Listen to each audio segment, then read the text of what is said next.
since I'm here and I'm doing the things that I have to do, I would say like my mentor would have to be my gay daughter. Because without her, I think like she pushes me like to want to do better. Like when I see her and I think that I know everything and she makes me realize like what you see in yourself, you see in somebody else, she make me realize like you could do so much better. Like don't be like the rest of the transgender women. You don't have to go do that. And she just motivates me. Like when I think of just turning back, she always makes sure she gives me that extra push when I need it. So my mentor would have to be my gay daughter. Thank you.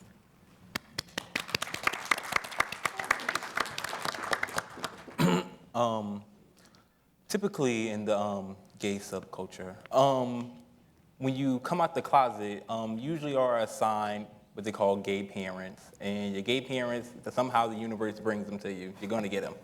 And for instance, in my case, I was issued a gay father by the name of Hassan Robinson. I knew absolutely nothing about ballroom scenes or gay life or the village or Project Wow, anything until I met this young man. I was in pretty need help. I was pretty in need for help, and he gave me that help that I needed. He told me the ins and outs and didn't judge me of the things I did do, but told me how to ration myself so it won't be so out there, and like told me how to moderate this and how to speak in proper etiquette and the whole fashion thing, and so people don't talk about me because I was always depressed about, oh, why everybody always talk about me? And he was like, no, just don't worry about it. But if you're going to do it this way, and I really appreciate that. Aside from that, it's like so many people who I idolize, and I have to make mention of them, like Rodney Long, who is someone who I've seen since I came out, just dodging in and out the community or somewhere where I've been just giving, and not taking. And I'm just like, oh, wow, awesome. And then we have your Darnell Moores, who's just, someone who I aspire to be, who's taking that extra step in everything he does and words can't explain. Ralston Blair, who was one of the many counselors at Project Wow, who knew what was in me before I did and continued to push me even though I refused it a lot of the times. Oh my gosh, Tamara Fleming, I love your photography. I mean, that's who, I can go on, but I'm gonna stop there. So my mentor definitely was my counselor Project Wow, my gay dad. It is not a coincidence that many of the names that were just mentioned are in the audience right now, so that deserves a round of applause.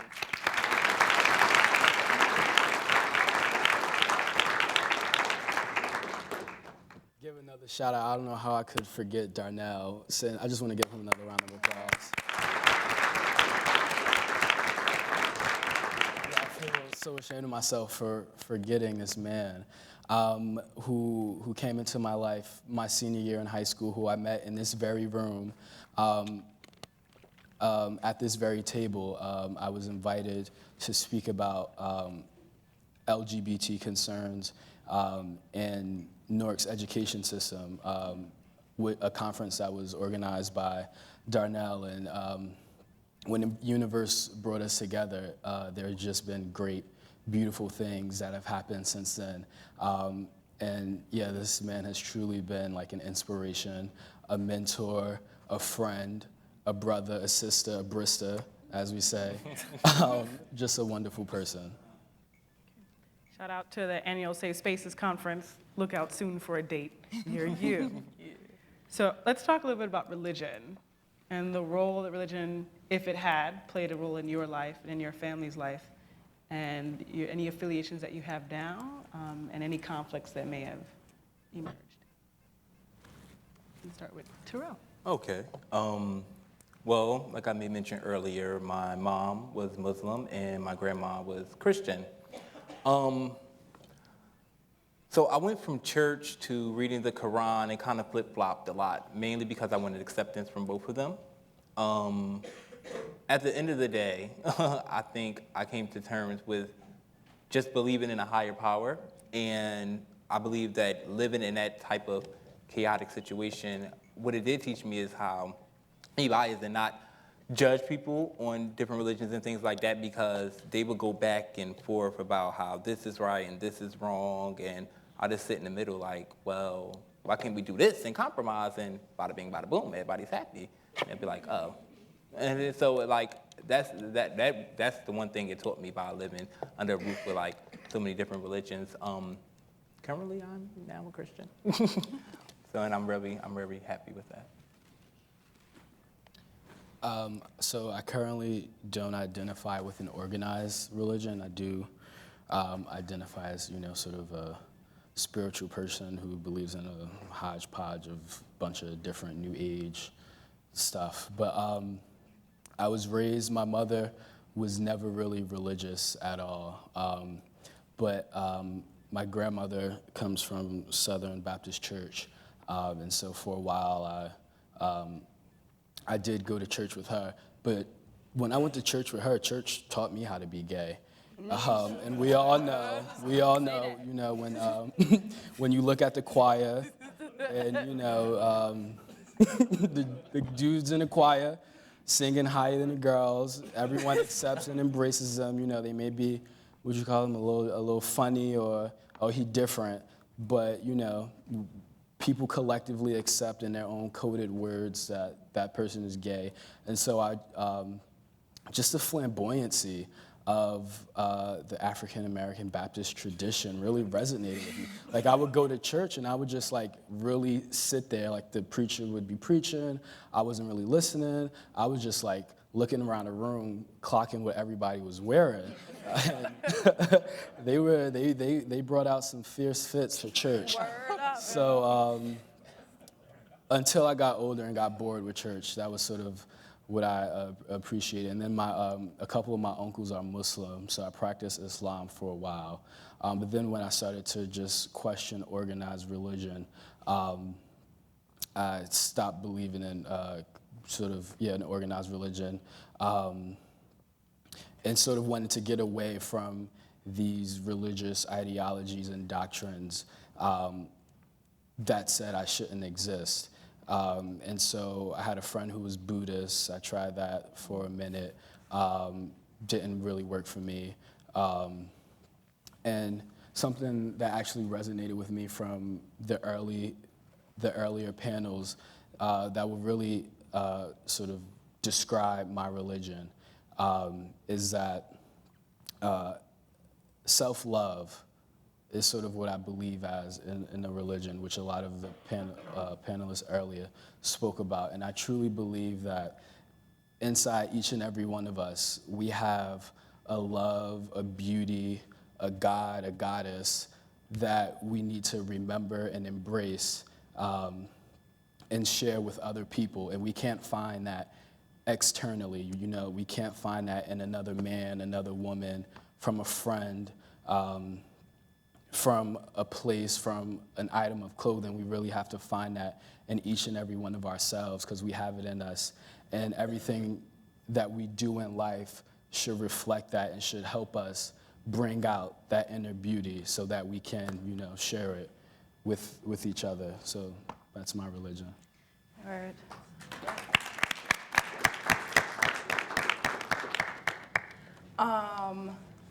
My Facebook says that, I'm serious. It says that I'm like a follower of Christ with Buddhist tendencies, some Islam reservations, and like a spiritual quest or journey or something like that, with like an understanding of like good and evil and the marriage of like heaven and hell or something. Yeah. I didn't actually have like a problem with religion until I found out that religion sort of had a problem with me. That was my like word book. see if I don't have an issue when it comes to the sanctuary, but whatever. So like that wasn't my issue. Like when I was younger and stuff like that, like I would like pretend like I was a preacher and everything like that, and it was really good times. The issue came in when like I came out and and when I came out, like my sister, like they found out my sister was like sexually active, and they threw us both in the church, like Jesus help them, and like they threw me into the church, and like I went with rainbow belts on every Sunday. And like, Like, it was not a game. Like, me and like this other AG at the time, like her, when she went to church events, like she was dressed like a boy. But when she went to church, her grandmother made her dress like a girl. So like after church, she would be really pissed off because she'd have these white stockings on and this skirt and this ugly blouse and barrettes.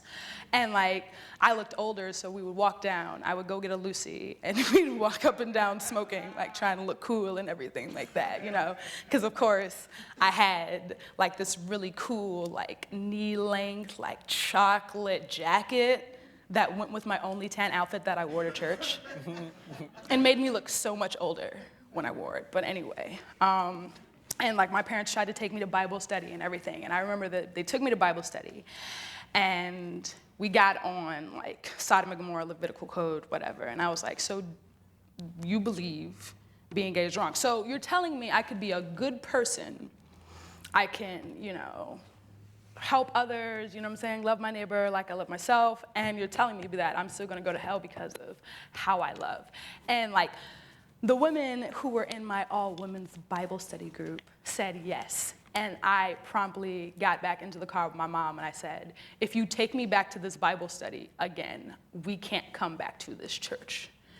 And since I was known for being like the reckless one that will take a beating just to make a point, like, and to embarrass people, oh, I will embarrass you. Don't make me embarrass you. Like when I came out, that's when I really got to say that to my parents and mean it. Don't make me embarrass you. Okay? Like, there are gay people here, I can find them. Don't make me, you know? And they made me go back to church and promptly, you know what I'm saying, at the church field trip to gay day, to the gospel fest at Six Flags, I dang sure found the other gay people. You know, we were all at the back of the bus and we all came out like it was smiles and giggles the entire time. So I was more or less like a terror in church.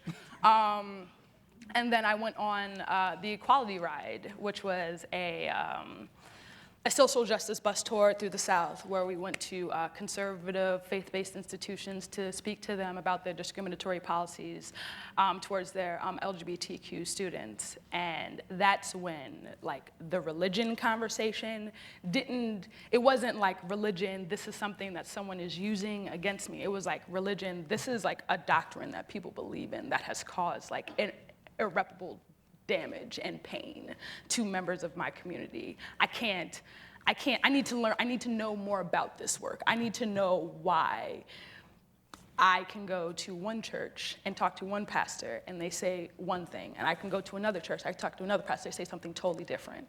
And that's when it was like using the Bible to heal where others have like hurt and screwed people up. Like when I met like an ex-gay, like face to face, like it was the most emotional. I've never cried so much, just understanding that like somebody made a choice to not be the fullness of who they are, and like how crushing that is to your soul, because you're really like, these are all of my friends. Like imagine these are all of your friends, but you understand that the reason they're your friends is because you're not out. It's because you have chosen to live a life that's normal, that other people can swallow and accept. And I was just like, I mean, I did my jumping around with religion in terms of, yeah, I did the Quran, I did Buddhism, it was everything, but I was drawn back to Christianity because I feel like it's not being taught the way it's supposed to be. And if that is going to have people start businesses, like not nonprofits, like businesses making billions of dollars just so that they can bring ski slopes in, not so that the kids can have like snow and, you know, a new form of recreation. No, they want to bring that in so they have more kids to come to their school, so they can teach them more of like their lessons of hate and intolerance. And I'm just like, I'm over it.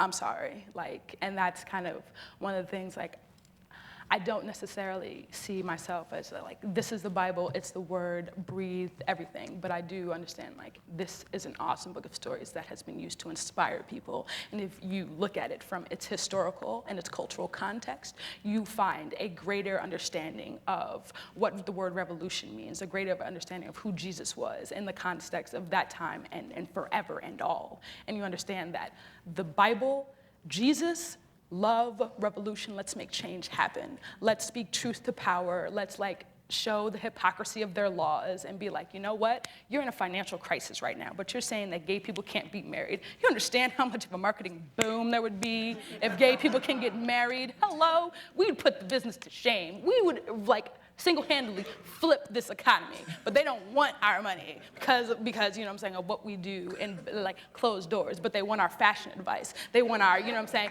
they want us to be there to, I'm so lonely and straight, my gay man, hold me. Take me around your brothers, you know, type of thing. You know, they want to be around dykes who are just like, yes, you're a straight woman. I've been in love with you for the past 4 years. You know this, but you're still gonna hang out with me for your ego boost and stuff like that. But, you know, and you only say, hey, I got a gay friend. That doesn't mean I'm homophobic. Yes, it does. If you have to say that you have a gay friend to tell somebody that you're not homophobic, you're a freaking pretty shitty homophobe, sir. I appreciate the homophobes that don't, you know what I'm saying, like, fucks with us. They just like, they back up, you know? But yeah, so wrapping that up, I said all that to say, religion, tool to heal. That's my take on it.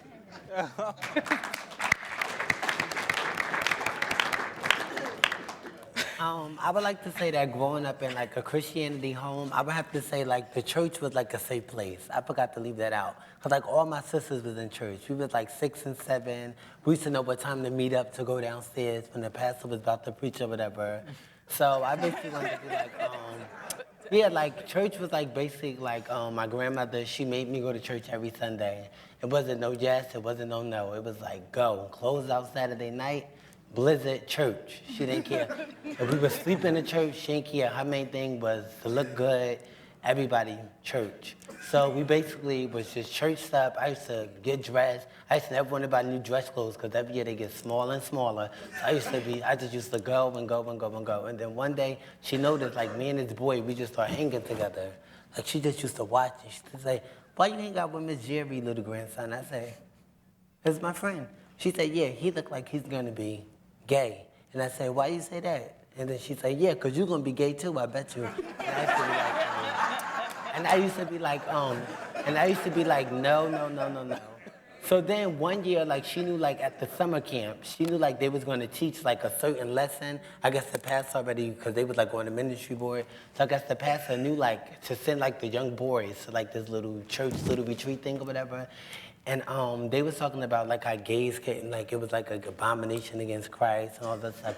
But it never occurred to me that I never thought of myself as being gay. Like Natalie said earlier, she always looked at herself as being a woman. So therefore, it's like I always took myself out the equation because I was like, them faggots, I'm not a faggot. I never looked at it like it was like harming me. Like I was like them or two men. And so I never felt as though like if I said like still to this day I don't like the village because I don't like to see two men really. So therefore like in church I never used to like understand, like I used to see like the guys and I used to see them like singing and stuff and I used to wonder like are they going to be girls like me? And I used to always think, but then I realized like no, them are like gay men. So basically church to me was like another home. Like I used to get up and I used to like, oh, let's go to church. And my brother's like, you want to go to church so much? Why you want to go to church so much? Because I knew like joining the choir in the back, you see all the people like you going on the little trips to church gives, all the boys staying one room and stuff. And so it was basically like after like finding out like as I got older or whatever, and I started seeing church different because like my grandmother, she just started talking all the time, bringing my gay friends around. They bull daggers, the lesbians and stuff. She don't want them bull daggers in, and I was like, but some of them go to church, and so she stopped going to the church too because she found out that I was talking to one of the people that was like the big people of the church, and I had ended up telling her the wrong thing to do. She left the church and everything. So I So I would just would say that religion, it doesn't matter like who you choose to call God. Even if you believe in yourself, like you said, that if it's a God or goddess in you, I think the thing is that just to have faith and just believe. You know, that's my main thing of religion. Just have faith and believe.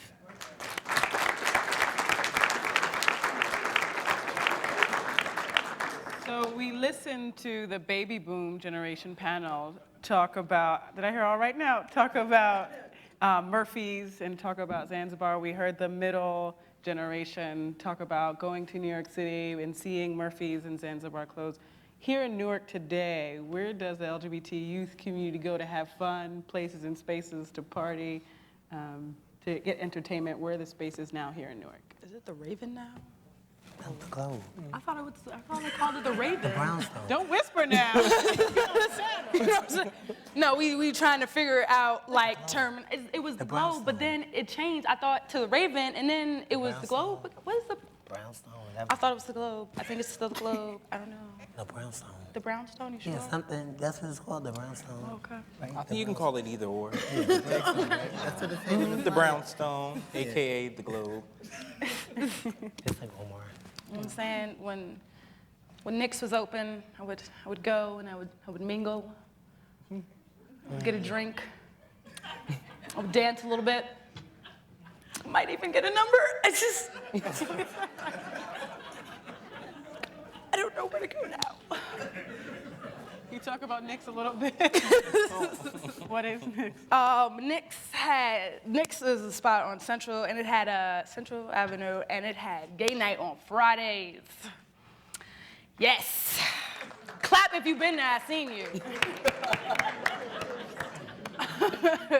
But like that was like the swaggy house music and stuff like that. Just awesome lesbians, sometimes in couple form, without any type of couple indicator, but that's okay. I just remember going there and, you know, kind of doing the trial and error. You're gonna walk to the bar by yourself. You're not gonna walk to the bar with your butch. I'm gonna try to buy you a drink, try to start that conversation. And then when I give them the money for the drink, I'm here with my boo. Thanks, and you and her enjoy that drink.